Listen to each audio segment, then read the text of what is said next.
Hello. This is Sleepy Reader, and we've been reading The Wonderful Wizard of Oz. Tonight, we read Chapter 18, Away to the South.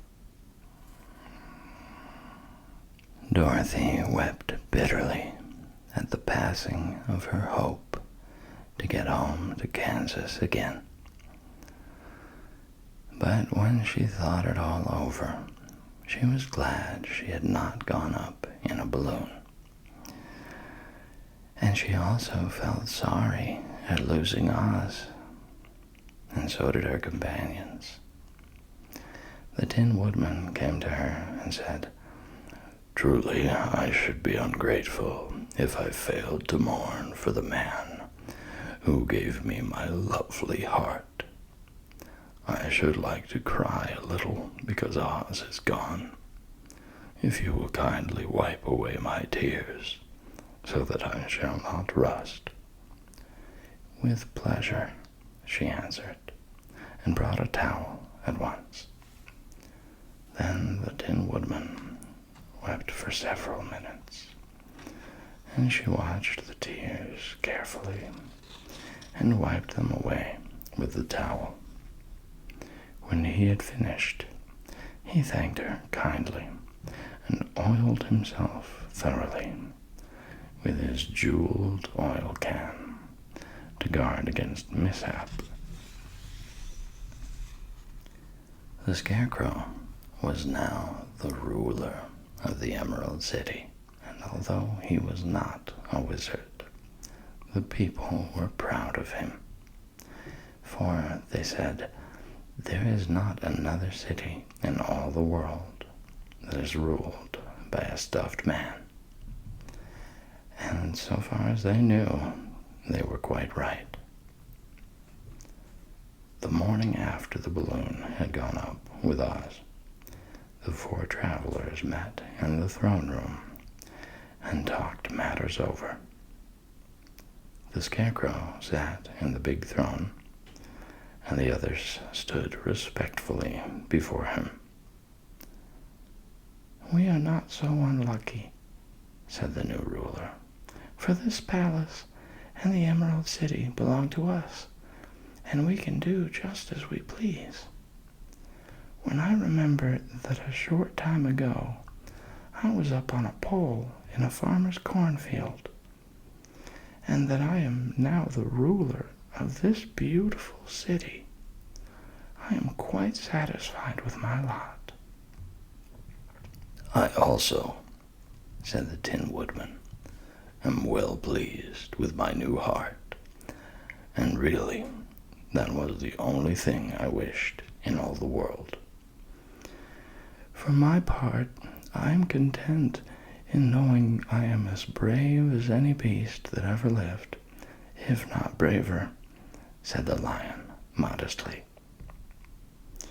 "If Dorothy would only be contented to live in the Emerald City," continued the Scarecrow, "we might all be happy together." "But I don't want to live here," cried Dorothy. "I want to go to Kansas and live with Aunt Em and Uncle Henry." "Well then, what can be done?" inquired the Woodman. The Scarecrow decided to think, and he thought so hard that the pins and needles began to stick out of his brains. Finally, he said, "Why not call the winged monkeys and ask them to carry you over the desert?" "I never thought of that," said Dorothy joyfully. "It's just the thing. I'll go at once for the golden cap." When she brought it into the throne room, she spoke the magic words, and soon the band of winged monkeys flew in through an open window and stood beside her. "This is the second time you have called us," said the Monkey King, bowing before the little girl. "What do you wish?" "I want you to fly with me to Kansas," said Dorothy. But the Monkey King shook his head. "That cannot be done," he said. "We belong to this country alone, and cannot leave it. There has never been a winged monkey in Kansas yet, and I suppose there never will be, for they don't belong there. We shall be glad to serve you in any way in our power, but we cannot cross the desert. Goodbye." And with another bow, the Monkey King spread his wings and flew away through the window, followed by all his band. Dorothy was almost ready to cry with disappointment. "I have wasted the charm of the golden cap to no purpose," she said, "for the winged monkeys cannot help me." "It is certainly too bad," said the tender-hearted woodman. The Scarecrow was thinking again, and his head bulged out so horribly that Dorothy feared it would burst. "Let us call in the soldier with the green whiskers," he said, "and ask his advice."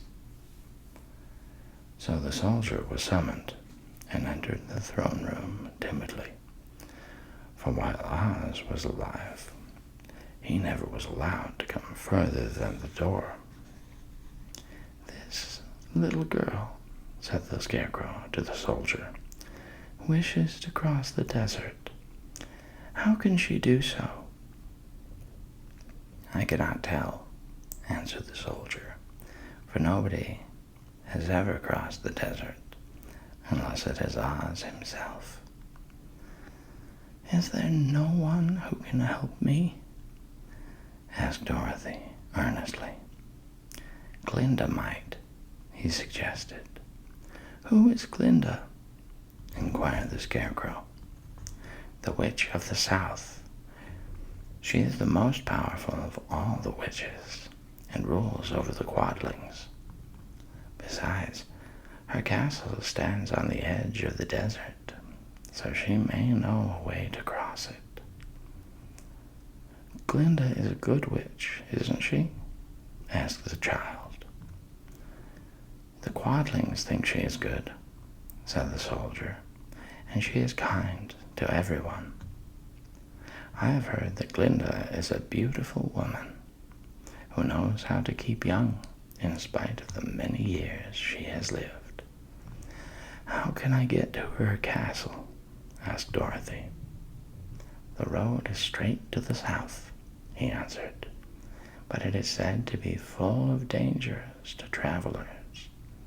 There are wild beasts in the woods, and a race of queer men who do not like strangers to cross their country. For this reason, none of the Quadlings ever come to the Emerald City." The soldier then left them, and the Scarecrow said, "It seems, in spite of dangers, that the best thing Dorothy can do is to travel to the land of the South and ask Glinda to help her. For, of course, if Dorothy stays here, she will never get back to Kansas." "You must have been thinking again," remarked the Tin Woodman. "I have," said the Scarecrow. "I shall go with Dorothy," declared the Lion, "for I am tired of your city and long for the woods and the country again. I am really a wild beast, you know. Besides, Dorothy will need someone to protect her." "That is true," agreed the Woodman. "My axe may be of service to her, so I also will go with her to the land of the South." "When shall we start?" asked the Scarecrow. "Are you going?" they asked in surprise. "Certainly. If it wasn't for Dorothy, I should never have had brains. She lifted me from the pole in the cornfield, and brought me to the Emerald City. So my good luck is all due to her, and I shall never leave her until she starts back to Kansas for good and all." "Thank you," said Dorothy gratefully. "You are all very kind to me. But I should like to start as soon as possible." "We shall go tomorrow morning," returned the Scarecrow.